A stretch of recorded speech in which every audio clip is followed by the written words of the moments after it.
พี่น้องเอ้ยเฮากะมาหอดเฮือนในบ้งในบาทแล้วเนาะถือว่าในบาทนาท่องเนาะเพิ่นกาอันยังยืนยันคือเก่ายังบ่สำเร็จเนาะในบาทโดยก็ยังบ่สำเร็จนั่นแหละยังสิศึกษาก็มันยังสิศึกษาเนาะยังสิศึกษาคณะหรือว่าหัวหน้าจุดซุ่มหรือกลุ่มมันแรกคันว่าแล้วเราก็บ่อยู่ตามปกติกันนะแม่นก่อนจะสิบ่ได้เฮ็ดนะแล้วก็คันเฮ็ดละเอียดศึกษาละเอียดแล้วก็เฮ็ดให้บ่แม่นว่าบ่เฮ็ดเนาะเขาก็บ่อยู่แบบทำเป็นจริงกันนะก็คือแบบสี่พี่น้องบ่าวสัญญาสิบอก FC ตำต้งเนาะหลายคนก็บ่เข้าใจแต่ว่าทั้งในบ้านเพิ่นก็บ่ได้ปะบ่ได้ทิมเพิ่นก็เฮ็ดให้คือเก่าแต่ว่าทั้งในบ้านถามว่าสุดบ่ในบ้านก็ยังสิถามหัวหน้าจุหัวหน้าหน่วยกลุ่มห้องไปจังซั่นเนาะว่าเฮาสิเฮ็ดแบบใดหั่นนะพี่น้องทางกฎหมายลาวเพิ่นเป็นแบบนี้พี่น้องเนาะ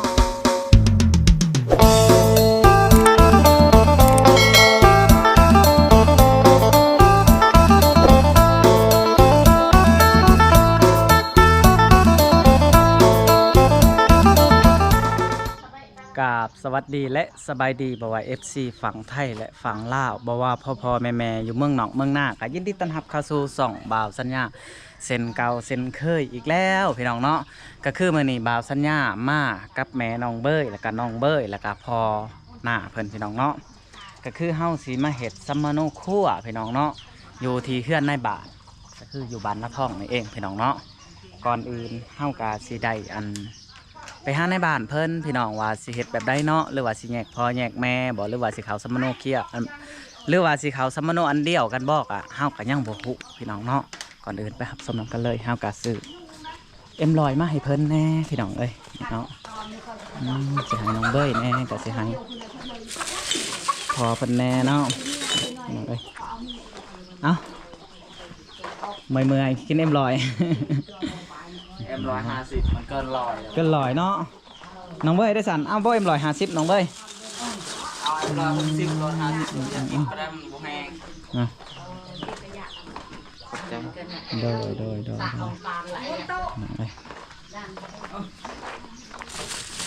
เราสัญญาแต่สิกินข้าวเบ้าเนาะพี่น้องถาฟังเพิ่นเว้าจังหน่อยพี่น้องเอ้ยโอเคพี่น้องเอ้ยเฮากะมาหอดเฮือนในบ้งในบาทแล้วเนาะถือว่าในบาทนาท่องเนาะเพิ่นกาอันยังยืนยันคือเก่ายังบ่สำเร็จเนาะในบาทโดยก็ยังบ่สำเร็จนั่นแหละยังสิศึกษาก็มันยังสิศึกษาเนาะยังสิศึกษาคณะหรือว่าหัวหน้าจุดซุ่มหรือกลุ่มมันแรกคันว่าแล้วเราก็บ่อยู่ตามปกติกันนะแม่นก่อนจะสิบ่ได้เฮ็ดนะแล้วก็คันเฮ็ดละเอียดศึกษาละเอียดแล้วก็เฮ็ดให้บ่แม่นว่าบ่เฮ็ดเนาะเขาก็บ่อยู่แบบทำเป็นจริงกันนะก็คือแบบสี่พี่น้องบ่าวสัญญาสิบอก FC ตำต้งเนาะหลายคนก็บ่เข้าใจแต่ว่าทั้งในบ้านเพิ่นก็บ่ได้ปะบ่ได้ทิมเพิ่นก็เฮ็ดให้คือเก่าแต่ว่าทั้งในบ้านถามว่าสุดบ่ในบ้านก็ยังสิถามหัวหน้าจุหัวหน้าหน่วยกลุ่มห้องไปจังซั่นเนาะว่าเฮาสิเฮ็ดแบบใดหั่นนะพี่น้องทางกฎหมายลาวเพิ่นเป็นแบบนี้พี่น้องเนาะแม่นคันว่าเฮาจะเฮ็ดผู้เดียวก็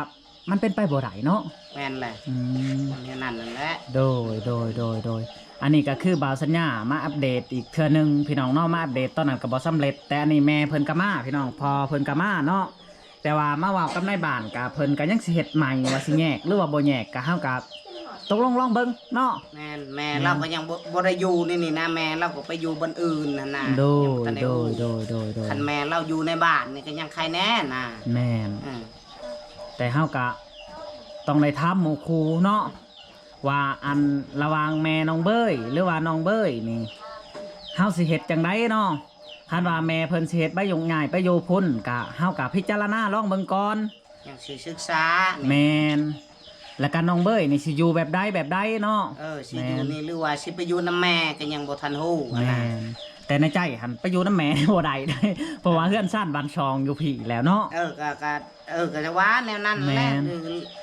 แล้วแต่ใจเล่านะแล้วแต่ใจเล่าแต่ว่าเฮากะสิพิจารณาเบิ่งทั้งกลุ่มทั้งเมืองเนาะแม่นว่าเฮาสิเฮ็ดแบบใดคันว่าสิเฮ็ดซัมมโนอันเดียวนี่พี่น้องก็คือคันอยากให้น้องเบ้ยกั้มก็คือทั้งแม่เพิ่นเว้ามาแบบนี้ว่าอยากให้น้องเบ้ยกั้มเนาะพันน้องเบ้ยพันเป็นเด็กหน่อย เพิ่นเล่ร่อนเนาะก็ว่าแม่นเพิ่นไปเรื่อยๆเนาะคันว่าเพิ่นเป็นผู้ใหญ่อีกผู้หนึงก็น่าจะครอบครองได้เนาะ แม่นเลย แม่พี่น้องเอ้ยก็คือเห็นนํกันหั่นแหละบ่าวสัญญาก็เว้าตามความจริงก็ว่าแม่นเอาพี่น้องก็คือสำหรับคลิปนี้ก็บ่มีหยังหลายเนาะก็คืออันใบสมโนน้องเบ้ยก็ยังบ่สำเร็จเทื่อคือทางเฮาก็อันสีล้อจนกว่าอันนายบ้านบอกว่าได้พุ่นแหละก็ยังอีกด้นบ่คิดว่า ก็คิดล่อทายังสิศึกษากับเขาก่อนทางหัวหน้าหน่วยหรือทางคณะบ้านหรือว่าทางกลุ่มหั่นแหละ แม่นเอาพี่น้องหลังจากในบ่าวสัญญาสีอธิบายให้ FC หรือว่าพี่ๆน้องๆในพังอีกเทื่อหนึงเนาะพี่น้องเนาะก็คือเฮาอันคุยกับนายบ้านหลังอันคลิปเนาะพี่น้องเฮาก็สิบอกอีกเทื่อหนึงโอเคพี่น้องเอาพี่น้องเอ้ยมื้อนี้ก็บ่าวสัญญาก็สิเว้าคือเก่าหั่นแหละพี่น้องเนาะหลังจากเข้ามาจากเฮือนนายบ้านเนาะก็คือบ่าวสัญญาอยากเว้าหั่นแหละพี่น้องเขาเจ้าว่าอัน ยังบ่สำเร็จเถื่อเนาะบ่าวสัญญาก็เมื่อยเลยพี่น้องเนาะสำหรับใบซัมมาโนขวดน้องเบ้ยเนาะแต่ว่าทั้งเฮาก็สิสู้ต่อไปพี่น้องเนาะก็คือทั้งในบ้านเว้าว่าแต่กี้หันอยากให้แม่น้องมาเซ็นซัมมาโนครัวพี่น้องระหว่างว่าแม่น้องกับน้องเบ้ยนี่สิอยู่นํกันบ่เพิ่นว่าเนาะแต่พอบ้านเลยเว้ามาว่าอันบ่าวสัญญาเว้านอกคลิปเนาะ ว่าในใจหันเฮาอยากให้แม่น้องเบ้ยมาระวังอันให้มาจากบ้านพัวให้มายังยื่นว่าสิอยู่บ้านนาท่องบ่หรือว่าสิไปอยู่บ้านหาดนั่งกอมบ่อันนี้ก็เพิ่นอยากฮู้เพิ่นอยากเห็นพี่น้องเนาะก็คือมื้อนี้เฮาก็เดินทางไปกับแม่น้องเบ้ยฮอดเทือนในบงในบ้านพี่น้องเนาะก็คือในบ้านนาท่องนั่นเองเนาะก็คือไปฮอดกับเพิ่นปรึกษาหารือกัน ในนอกคลิปเนาะก็คือเพิ่นบอกว่าสีพิจารณาลองเบิ่งอีกเทื่อนึงพี่น้องเพราะว่าทั้งในบ้านอยากเฮ็ดใบหยกง่ายให้แม่น้องเบ้ยนี่ก็ต้องได้ปรึกษากับหมู่ครูเนาะหรือว่าได้ปรึกษาหัวหน้าจุหัวหน้าหน่วยหัวหน้ากลุ่มปกสเนาะพี่น้องประมาณนั้นแหละเนาะคิดว่าเนาะเพราะว่าเป็นคนอยู่ในบ้านในเมืองเนาะเพิ่นก็ต้องได้ปรึกษาหารือกันอีกเทื่อนึงเนาะ แต่ว่าบ่าวสัญญาก็สิอธิบายให้ FC หรือว่าพ่อแม่พี่น้องๆหรือว่าอ้ายๆก็แล้วแต่เนาะพี่น้องเนาะก็คือบ่าวสัญญาเว้าผิดพลาดประการใดก็ขอโทษขออภัยเนาะพี่น้องเนาะก็คือบ่าวสัญญาก็แลนซัมมาโนน้องเบ้ยเนี่ยก็เฮ็ดเต็มที่คือพี่น้องเห็นในคลิปอะไรเนาะบ่าวสัญญาเฮ็ดสวยไผก็จะเต็มที่พี่น้องเฮาบ่ได้สวยช่างก็เฮาก็สวยแห้งสวยความจริงใจ ว่าเฮาเฮ็ดให้มันสำเร็จเสร็จสิ้นในหน้าที่การงานพี่น้องเนาะก็คือบ่าวสัญญาก็สิมาแจ้งว่ายังเฮ็ดบ่ได้พี่น้องเอ้ยสมนุครัวเนาะเพราะว่าอันเฮากระทายในบ้านบ่ได้หลายพี่น้องก็คืออันเฮ็ดนํกันหั่นแหละบ่าวสัญญาสิเปิดให้พังอีกเทื่อนึงเนาะเพราะว่าอันบ่าวสัญญายัน FC บ่เข้าใจเนาะแล้วก็สิอธิบายสู่ฟังอีกเทื่อนึงพี่น้อง บ่าวสัญญาจะถ่ายโกโปรเนาะพี่น้องแต่ว่าให้พังแต่เสียงเนาะว่าในบ้านเพิ่นว่าในใดเนาะพี่น้องเอ้ยเฮาก็มาฮอดเพื่อนในวงในบ้านเนาะคือว่าในบ้านนาท่องเนาะเพิ่นก็ยังยืนยันคือเก่ายังบ่สำเร็จเนาะในบ้านโดยก็ยังบ่สำเร็จอะไรยังสิศึกษาก็มันสิศึกษาเนาะยังสิศึกษาคณะหรือว่าหัวหน้าจุดซุ่มหรือกลุ่มมันแรกคันว่าแล้วเราก็บ่อยู่ตามปกตินั่นน่ะแม่ก่อนจะสิบ่ได้เฮ็ดน่ะแล้วก็คันเฮ็ดละเอียดศึกษาละเอียดแล้วก็เฮ็ดให้บ่แม่นว่าบ่เฮ็ดเนาะเขาก็บ่อยู่เป็นแบบทำเป็นจริงนะก็คือแบบสิพี่น้องบ่าวสัญญาสิบอก FC ตามตรงเนาะหลายคนก็บ่เข้าใจแต่ว่าทั้งในบ้านเพิ่นก็บ่ได้ป้าบ่ได้ทิมเพิ่นก็เฮ็ดให้คือเก่าแต่ว่าทั้งในบ้านถามว่าสุดบ่ในบ้านก็ยังสิถามหัวหน้าเพิ่นว่าสิถามหัวหน้าจุหัวหน้าหน่วยพี่น้องเนาะแต่ว่าเฮาก็ได้รอคิวอีกแล้วก็เฮาก็ถามในบ้านอีกว่าอันสิได้จักมื้อในบ้านจังสิได้เว้ากันเพิ่นว่าต้องรอหัวหน้าจุหัวหน้าหน่วยเพราะว่าแถวบ้านเฮานี่มันจะเป็นแบบว่าบ้านนอกพี่น้องเว้าตรงๆเลยเนาะเพราะว่าบ้านบ่าวสัญญากับบ้านนอกคือกันเนาะ เป็นแบบบ้านนอกแบบชนบทบางที่ก็เขาเจ้าออกไฮออกหน้าหรือว่าออกสวนเฮาก็ต้องได้ล่อเพิ่นมาอีกได้พี่น้องจังได้เว้ากันเฮาต้องไปนัดเขาเจ้าว่าว่ามื้อนี้เจ้าว่างบ่อ้ายมื้ออื่นเจ้าว่างบ่มื้อฮื้อเจ้าว่างบ่คันว่าว่างแล้วก็รวมๆกันว่ามื้อฮื้อนี่เจ้าว่าเวียกแบบนี้หั่นนะจังมันจะได้มันบ่ได้คืออันแบบว่าตัวเมืองเขาเจ้าบ่ได้ไปใช้เฮ็ดเวียกแบบพิธีพิถันก็ว่าแม่นเนาะก็คือทางนี้เขาเจ้าบางทีก็ออกไฮออกหน้าไปหางัวหาควายไปจังซั่นพี่น้องเอ้ยแต่ว่าทางในบ้านว่าอีกอัน2-3 มื้อจังสิปรึกษากันอันกับหัวหน้าจุหัวหน้าหน่วยหัวหน้ากลุ่มแล้วก็ปรึกษาเมืองพี่น้องเนาะก็คือเว้าง่ายๆว่าแต่ละหมู่บ้านมันบ่อยากคือกันพี่น้องเนาะบางที่ก็บ่ง่ายก็ง่ายเฮ็ดซะมโนอันนี้บ่าวสัญญาก็ยอมรับเนาะบ่ง่ายนี่จะง่ายพี่น้องแต่ว่าบ่ยากนี่ก็จะยากเนาะอันนี้ก็มันแล้วแต่อันว่าง่ายว่ามันแล้วแต่บุคคลหรือว่ามันแล้วแต่บ้านเนาะแล้วแต่เพิ่นสิเฮ็ดเนาะแต่ว่าอันทั้งแม่น้องเบ้ยแล้วก็ครอบครัวของน้องเบ้ยนี่เพิ่นว่าบ่ได้เสียสมาคมก็ว่าแม่นหรือว่าบ่ได้เสียเปรียบเสมือนว่าคนหล่มคนใต้พี่น้องเนาะเพิ่นเจ้าบ่ได้ไปสวยเวียกสวยงานแล้วก็เจ้าบ่ได้เสียทั้งทุกสิ่งทุกอย่างในหมู่บ้านหั้นนะพี่น้องและเขาเจ้าหันคันว่าในบ้านสิรับปึ๊บนี่คนเดียวนี่บัดนี้ลูกบ้านก็สิเว้าอีกว่าในบ้านคือหับได้เปรียบเสมือนแบบสิหั้นนะบัดบ่เฮาเฮ็ดอีช่างผิดหน่อยหนึงคือในบ้านเว้าบัดอันนี้เขาเจ้าเฮ็ดผิดหลายๆคือเฮ็ดได้ก็ประมาณนี้แหละพี่น้องบ่าวสัญญาคิดว่าเนาะแต่ว่าเพิ่นก็สิได้อันนั้นล่อก็คือเพิ่นจะได้อยู่ทาอยู่เพื่อนน้องเบ้ยนี่แหละพี่น้องเนาะบาง FC ก็ว่าบ่าวสัญญาว่าแม่น้องเบ้ยมาอยากถามแน่ว่าอยากถามว่าแม่น้องเบ้ยหามาอยู่น้ำน้องเบ้ยบ่ FC จะเศร้าสวยได้เพิ่นว่าคันว่าเฮ็ดแบบนี้ FC จะเศร้าสวยได้มันบ่แม่นพี่น้องเนาะบ่าวสัญญาเว้าผิดหมู่นั้นก็ขอโทษขออภัยพี่น้องก็คือแม่น้องเบ้ยนี่มาแลนเวียกสมนุครัวให้น้องเบ้ยพี่น้องคันเพิ่นบ่มาก็มันบ่แล้วเนาะก็มันบ่แล้วเพิ่นก็บางทีก็สิตัดแม่ตัดลูกหรือว่าสวัสดิ์ตัดแม่ตัดลูกพี่น้องเพิ่นทั้งแม่เพิ่นก็สิเฮ็ดใบหยุ่งใหญ่แต่หน้าท้องนี่ไปอยู่หาดหินกอมเนาะบ้านนากอมเนาะแต่ว่าน้องเบ้ยนี่ก็จะขึ้นบ้านนาท้องคือเก่าพี่น้องเพิ่นก็จะแยกแบบสิ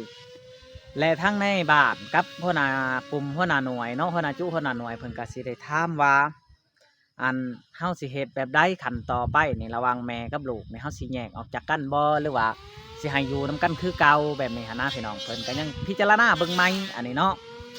แต่ว่า FC คอมเมนต์มานี่ก็หลายอยู่พอสมควรเนาะแต่บ่าวสัญญาก็บางทีก็อ่านคอมเมนต์บางทีก็บ่ได้ตอบก็ขอโทษขออภัยพี่น้องเป็นยังจังว่าบ่ได้ตอบแล้วก็อ่านคอมเมนต์เนาะก็คือบางทีก็เวียกมันหลายแต่ว่าตอบอยู่แต่ต้องตอบตำลังพี่น้องเนาะต้องตอบตำลังบ่าวสัญญาก็คือเฮ็ดมาเดี๋ยวนี้ก็คือแลนเวียกให้น้องเบ้ยนี่เฮาก็บ่ได้ว่าพร้อมทั้งพุ่นพร้อมทั้งพี่เฮาก็บ่ได้ว่าเด้อพี่น้องอันนี้เฮาเป็นคนกลางเนาะเฮาจะเฮ็ดตามที่ผู้ใหญ่เพิ่นมอบหมายไว้คือเพิ่นให้เฮ็ดอะไรเฮาก็ต้องเฮ็ดอันนั้นเพิ่นบอกในไรเฮาก็ต้องเฮ็ดแนวนั้นแต่ว่าเฮาก็ต้องจำแนกให้มันถูกตามกฎหมายเนาะพี่น้องเนาะหรือว่ากฎระเบียบของบ้านเมืองนั่นแหละเนาะแต่ทั้งแม่น้องเบ้ยนี่ก็จะมาพักน้ำน้องเบ้ยคือเก่านั่นแหละพี่น้องบ่าวสัญญาว่าเจ้าบ่มีมุงอยู่มุงเช่าก็มาพักน้ำลูกเจ้านี่สิว่าไปได้สันพี่น้องเนาะเพิ่นก็บ่มีมุงอยู่เนาะคันอยากให้เพิ่นไปอยู่น้ำเบ้ยน้องก็มันก็บ่คืออีกอย่างก็เพิ่นอยากอันอยู่น้ำลูกน้ำเต้าแน่บางคนว่าแม่ทรพีว่าเนาะหรือว่าทิ้งลูกไปได้เนาะอันนี้ก็แม่นอยู่บ่าวสัญญาคิดว่าเนาะครับแม่นแน่กับบ่แม่นแน่เป็นยังเฮาบ่ฮู้อันสถานะครอบครัวเขารายละเอียดพี่น้องก็ว่าแม่นเนาะว่าเขาเจ้าไปหันมีเหตุผลบ่หรือว่าบ่มีเหตุผลบ่แต่บ่าวสัญญาก็บ่เว้าพี่น้องเนาะเพราะว่าเฮาบ่ฮู้จักได้ครอบครัวหมู่จักหมู่ผิดกันเรื่องหยังหรือว่าหมู่ไปย้อนสาเหตุหยังเนาะหมู่ไปจังได๋เฮาก็บ่ได้จักนำเขาเจ้าเนาะแต่ว่าอันแม่เพิ่นสิได้เมื่อนี่จนกว่าสมนุครัวน้องอาเบ้ยสำเร็จพี่น้องเอ้ยบางคนก็สิถามบางคนก็สิคิดเนาะว่าเป็นยังจังต้องอยู่น้ำน้องอาเบ้ยเป็นยังก็ต้องได้มาอยู่เห็นลูกมีและพัดจักมาเขาว่าถูกเพิ่นบ่ปานนี้มีจังเพิ่นว่าพี่น้องลุงป้าก็ว่าลานก็แม่นคำนี้เนาะพี่น้องก็คือทั้งแม่เพิ่นจากน้องเบ้ยไปไล่ฝ่าลาปี้ก็เพิ่นก็มีเหตุผลของเพิ่นเนาะพี่น้องเนาะแ แต่ว่าทั้งเฮากับบ่ได้พร้อมพุ่นพร้อมพี่ดอกพี่น้องเฮาคิดว่าหั้นนะคิดในใจบ่าวสัญญาเนาะคนเฮาคันบ่มีเหตุผล